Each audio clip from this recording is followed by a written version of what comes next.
Ne balimaw wa ka foli bɛ yan nɔ ni an sigilen an ka Microsoft Excel walanda kɛnɛ kan ni o ye an ka jatebɔ sɛbɛn walanda ye. Wala in bɛ fɛn mun kɔ o ye k'a fɔ ni an bɛ fɛ k'an ka liste déroulant dilan avec une mise en forme conditionnelle. O ye k'a fɔ i ka Excel jatebɔ walan kɔnɔna la ka se ka couleur k'a la ani ka fɛn dɔw bila sen kan ni a b'a to i ka Excel jatebɔ sɛbɛn kɔnɔna la i bɛ se k'ale sɛbɛndenw ka se ka ale dilan ka cɛɲɛ walasa hakilina fɛn dɔw bi i bolo ko o bila sen kan o ka se ka ɲɛ. An ka misaliya kɔnɔna la ni a sɔrɔla e ye lakɔli karamɔgɔ ye a bɛ se ka kɛ i ye jagokɛla ye walima i bɛ baara wɛrɛ kɛ i bɛ se ka appréciation dɔw bila sen kan i ka walanba in kɔnɔna la ni o ye nin tableau ye walasa i ka se ka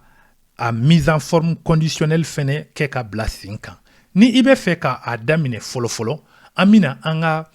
liste déroulant dilan an bɛna bolofara appréciation na ni mun filɛ nin ye comme an bɛna jateminɛ k'a fɔ ɔkɔliden minnu ye baara kɛ excellent, meilleur, bien, moyenne et mauvaise walasa ka liste déroulant dilan o la avec mise en forme conditionnelle an bɛna ka na kɛnɛ dɔ sugandi nin kɔnɔna la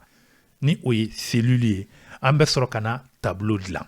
an bɛ contrôle L kɛ i mana ye k'a fɔ ko nin boîte de dialogue créer un tableau ni o ye an ka barokɛyɔrɔ dayɛlɛnnen i b'a lakɔlɔsi k'a fɔ n'a sɔrɔla tamasiyɛn bilala mon tableau comporte des en-têtes i bɛ o sugandilen to ka sɔrɔ ka a digi digilikɛlan kan ok o mana kɛ i ka tableau o dilanna an bɛna bolofara élève la ni o ye onglet ye o kɔnɔna la an bɛna an ka liste déroulant dilan nin fugakɛnɛ in na ni o ye plage de cellule appréciation ye ni an y'o bɛɛ sugandi k'o ban